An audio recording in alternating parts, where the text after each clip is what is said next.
నమస్కారం గురుగారు. శ్రీమాత్రే. గురువుగారు, ఎన్నో పూజలు చేస్తుంటాం, ఎన్నో హోమాలు చేస్తారు, యజ్ఞ యాగాదులు చేస్తారు, నోములు నోస్తారు, వ్రతాలు ఇవన్నీ చేస్తూ ఉంటారు. అయినా ఇంకా ఏవో కష్టాలు, విపరీతమైన కష్టాలు తీరవు. అలాంటప్పుడు ఇన్ని చేసినా తీరనప్పుడు మరి ఫైనల్గా ఇది రెమెడీ, ఇంకొక రెమెడీ, ఇవన్నీ చేసిన ఇంకొక రెమెడీ అనేది ఇంకేమైనా ఉంటుందంటారు? శ్రీ గురుభ్యో నమః. శ్రీమాత్రే. మీరు ప్రేమకు వేళాయరా సినిమా చూసారా? మనకి చిన్నప్పుడు అప్పుడు ఎస్ఏ కృష్ణారెడ్డి తీసిన సినిమా. అప్పుడు ఒక చిన్న కామెడీ ఉంటుంది అనమాట. నీకు బ్యూటిఫుల్ స్టోరీ చెప్తాను నేను అని చెప్పేసి, ఓ అక్క, ఓ బావ, ఓ మరదలు, అయిపోయింది సినిమా స్టోరీ అని చెప్పేసి కామెడీ చేస్తారు, గుర్తుందా? నేను నీకు ఒక స్టోరీ చెప్తా, ఈ స్టోరీ బాగుందా లేదో చెప్పు, ఇట్లాగే చెప్తాను. ఒక అబ్బాయి, ఒక అమ్మాయి, ఒక 2 ఆవులు, 2 ఎద్దులు, 2 కుక్క పిల్లలు, ఒక బ్యూటిఫుల్ ఐలాండ్, లేదంటే ఒక 10 ఎకరాల స్థలం.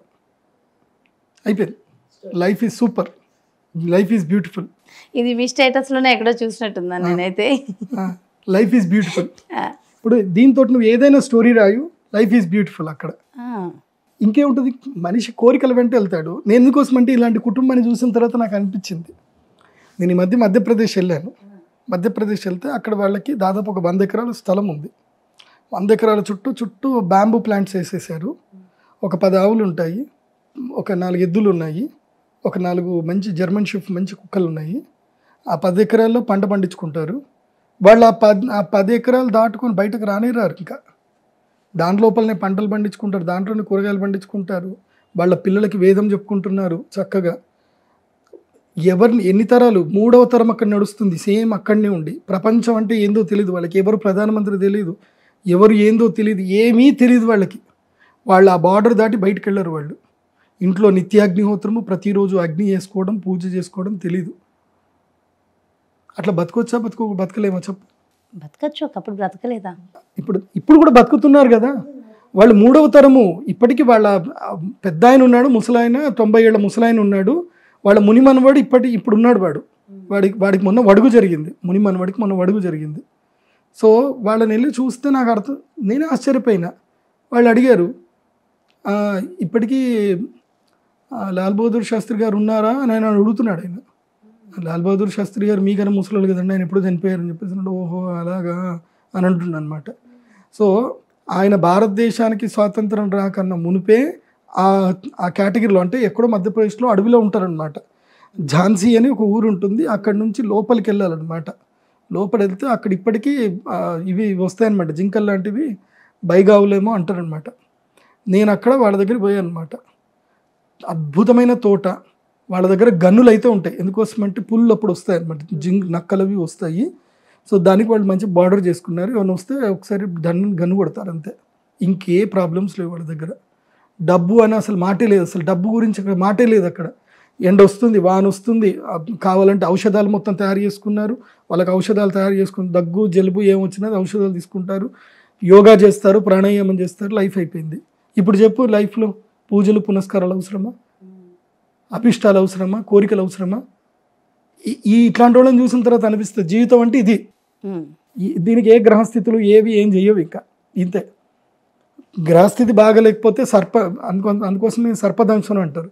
ఏదో పామచ్చి కాటేస్తే చచ్చిపోతారు, అంతకుమించి ఏం లేదు. వాళ్ళకి చచ్చిపోవడానికి అక్కడ యాక్సిడెంట్లు అవ్వడానికి కూడా ఏమి ఉండవు. అక్కడ చంపడానికి ఏదైనా పాము ఎక్కడి నుంచి వచ్చి కుట్టాలి తప్ప, పామో తేలో జర్రో కుట్టాలి తప్ప ఇంకేం లేవు అక్కడ సావడానికి. లేదంటే ఒక భయంకరమైన చలి జ్వరం రావాలి, అది ఆయుర్వేదం దాటుకొని చచ్చిపోవాలి, అంతకుమించి ఏం లేదు. వాళ్ళకి ఆరోగ్యంగా ఉన్నారు. 80 ఏళ్ల ముసలాడు ఉన్నాడు, మా కొడుకు. వాడిని చూస్తే ఎంత అద్భుతంగా ఉన్నాడు వాడు, 80 ఏళ్ళు. వాడితో పాటు నేను నడవలేకపోయాను. సో ఈ పూజలు పునస్కారాలు ఇవన్నీ కూడా మనము గ్రంథం లోపల, నిజంగా చెప్పాలంటే హిందూ ధర్మం అంటే ఏంది అనేది చాలామందికి అర్థం అవ్వట్లేదు. హిందూ ధర్మం అంటే కేవలం పూజలు పునస్కారాలు యజ్ఞయాగాదులు మాత్రమే కాదు. పతంజలి యోగ సూత్రం ఉంది, చరక సంహిత ఉంది, రుద్ర సూత్రాలు ఉన్నాయి, శివ సూత్రాలు ఉన్నాయి. ఇవి చదివి జీవన విధానం తెలుసుకోవాలి మనం. మన జీవన విధానం లోపల ఇందాక నేను చెప్పిన చిన్న స్టోరీలో ఒక అబ్బాయి, ఒక అమ్మాయి, 2 ఆవులు, 2 ఎద్దులు, ఇవి ఉంటే బతకలేమా? 2 ఆవులు 2 ఎద్దులు లేవు, ఆ ఇద్దరు బతకొచ్చా? బతకలేరు. వ్యవసాయం ఎట్లా చేసుకుంటారు? వ్యవసాయం చేసుకుంటే పాడి రావాలి కదా, వాటికి ఎరువు రావాలి కదా, ఎరువు వేయకుంటే ఎట్లా వస్తుంది? రాదు. వాటికి కీటకాలు పడతాయి. ఏ మందు వేస్తావు? గోమూత్రమే వేయాలి, ఇంకేం చేయలేవు. సో నేచర్ నుంచి నేను కాపాడాలి అన్నా, నేచర్కి నేను అనుసంధానం చేయాలన్నా ఓ 2 ఆవులు 2 ఎద్దులు నీకు ఉండాలి. ఎవరికైనా ఉన్నాయా? లేవు.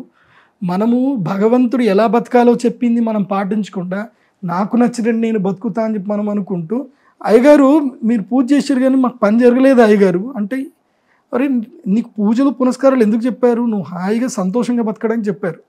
నువ్వు ప్రకృతితో బతికి పూజలు పునస్కారాలు చెయ్యు. నువ్వు ప్రకృతిని అనుసంధాన పడకుండా, ప్రకృతిని కాపాడకుండా నాకు డబ్బులు కావాలి, నాకు డబ్బులు కావాలి, నాకు డబ్బులు కావాలంటే భగవంతుడు ఎందుకు చేయాలి? నీ అత్యాశకు ఎందుకు చేయాలి? అవసరాలు తీర్చేవాడే భగవంతుడు. అవసరాలు తీర్చేవాడే భగవంతుడు. కోరికలు తీర్చేవాడు భగవంతుడు కాదు. ఎందుకోసం అంటే మనం పురాణాలకు వెళ్దాం బ్యాక్లో. కోరికలతోటి ఘోర తపస్సులు చేసిన వాళ్ళు దేవతల, రాక్షసులు? ఎవరు తపస్సు చేశారు? రాక్షసులు. రావణాసురుడు తపస్సు చేశాడు, హిరణ్యకశిపుడు తపస్సు చేశాడు. ఏది నాకు పలానా కోరిక తీరాలన్న సంకల్పంతో, ఏది ఐహికమైన కోరికలు తీరాలని తపస్సు చేసిన వాడు రాక్షసులు. భగవంతుడి యొక్క దర్శనం కలిగితే చాలు, జ్ఞానం కలిగితే చాలు, మోక్షం కలిగితే చాలు అని తపస్సు చేసే వాళ్ళందరూ సాత్వికులు. నీకు మోక్షం కావాలా, సుఖం కావాలా? ఇది మనం కనుక మనం క్లారిటీ తీసుకుంటే అప్పుడు మనకి దేవుడి మీద కోపాలు తాపాలు ఏం రావు. అసలు అప్పుడు కష్టము నష్టము కూడా ఏమి ఉండదు, ఏం ఉండవు.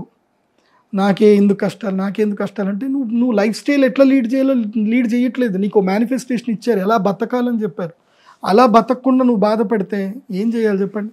అందుకోసమే నేను హిందూ బంధువులందరికీ నేను చెప్పేది ఏంటంటే, మనిషికి ప్రతి ఇంటికి ఒక టార్గెట్ పెట్టుకోండి. చిన్న చిన్న ఇళ్ళు కాదు, 10 ఎకరాల స్థలం, ఓ 10 ఎకరాల స్థలం పెట్టేసుకోండి. రేపు మీకు భవిష్యత్ తరాలకి. ఇప్పుడు మనం ఏంటంటే మన జీవితాలు ఎట్లా ఉంటాయంటే 3 ఆటల్లాగా ఉంటాయి. ఏంటి 3 ఆటల్లాగా? ఏంటంటే ఒకటి టెన్నిస్ గేమ్. టెన్నిస్ అంటే ఇద్దరే ఉంటారు, టిక్కు టిక్కు టిక్కు టిక్కు కొట్టుకుంటూ ఉంటారు. ఆ బాల్ వాళ్ళిద్దరి మధ్యలోనే ఉంటుంది కంట్రోల్. అయితే వీళ్ళకి వస్తే లేకపోతే వాళ్ళకి పోతుంది. టెన్నిస్ బాల్ లాగా లైఫ్ అంటే ఏంటంటే ఒక 10 ఎకరాలు తీసుకొని మంచిగా ప్రపంచానికి దూరంగా వెళ్ళి హ్యాపీగా బతకడం. టెన్నిస్ బాల్ లాగా, దాంట్లో ఏ టెన్షన్ లేదు నీకు. ఓకే. రెండవది ఫుట్బాల్ ఏంటంటే సిటీలో బతకడం. సిటీలో నువ్వు బతకాలంటే నువ్వు చెస్ గేమ్ నీకు రావాలి, లేదంటే నువ్వు ఫుట్బాల్ అయిపోతావు. ఎందుకోసం అంటే నేను అందరూ ఆడుకుంటూ ఉంటారు. ఈ ఫుట్బాల్ ఎవరు అంటే ఉద్యోగస్తులు. వాడు ఏదో ఆస్తి పోయినట్టు ఉంటారనమాట. 9 గంటలకు రాకపోతే, ఏరా 9 గంటలకు రావాలి కదా, 9 గంటలకు ఎందుకు రాలేదంటే వాడికి ఏ కష్టం ఉంది, వీడికి అనవసరం. ఇంట్లో ఏముందా, నెలకి 15,000 జీతం మాత్రం కంపల్సరీ. 15,000 కావాలంటే 15,000 ఇస్తావు. ఒక్కరోజు రాకపోతే కట్టు. వాడి కష్టం వీడికి అనవసరం. ఫుట్బాల్ ఆడుకుంటారు అనమాట. సో జీతగాళ్ళందరూ కూడా సిటీలో ఉండే ఫుట్బాల్సే. ఇది ఫుట్బాల్ ఆట. కొంతమంది ఉంటారు, వీళ్ళు ఇతరుల కష్టాల మీద, ఇతరుల బాధల మీద, రియల్ ఎస్టేట్ అని వ్యాపారాలుగా వీళ్ళు తెలివితేటలతో పనిచేస్తారు. వీళ్ళు కష్టపడరు, మైండ్ గేమ్ ఆడతారు. కొంతమంది ఏంటంటే, ఇప్పుడు ఉదాహరణకి ఈ రియల్ ఎస్టేట్ ఏం లేదండి. ఇప్పుడు ఉదాహరణకి ఇప్పుడు నేను కష్టపడి అందరికీ కన్సల్టేషన్ చెప్పి ఒక డాక్టరు ఎవరో కష్టపడి ₹1 కోటి సంపాదించుకున్నారు. ఈ ₹1 కోటి సంపాదించడానికి 4 ఏళ్ళు పడుతుంది. ఈ 4 ఏళ్ల ముందు, ఇప్పుడు ఉదాహరణకి 2002లో ఒక ల్యాండ్ చూసాం మనం, 2014లో ఒక ల్యాండ్ చూశాను నేను. అది 40,000 గజం అని ఉంది. 40,000 గజం కదా, దీనికి కొందామని చెప్పి 5 సంవత్సరాలు 6 సంవత్సరాలు కష్టపడి 2020కి వెళ్ళేసరికి ఈ ల్యాండ్ రేట్ ఎంత అంటే ₹1,00,000 గజం అయిందండి చెప్పాడు. వీడు 40,000 మాత్రం పెట్టుకొని అన్ని రోజుల తర్వాత ₹1,00,000 గజం అన్నాడు. ఈ 6 సంవత్సరాలు వీడు కష్టపడి వచ్చాడు, వీడు దాన్ని ₹1 కోటి గజం కొనుక్కోవాల్సి వచ్చింది. ఈ 6 సంవత్సరాల కష్టము వీడు కష్టపడ్డాడు, వాడు జస్ట్ ఇట్లా కూర్చున్నాడు అంతే, తిని కూర్చున్నాడు 40,000 పెట్టి. ఇది చెస్ గేమ్ లాంటిది. సో చెస్ గేమ్ ఆడతావా, ఫుట్బాల్ ఆడతావా, టెన్నిస్ ఆడతావా, నీ ఇష్టం.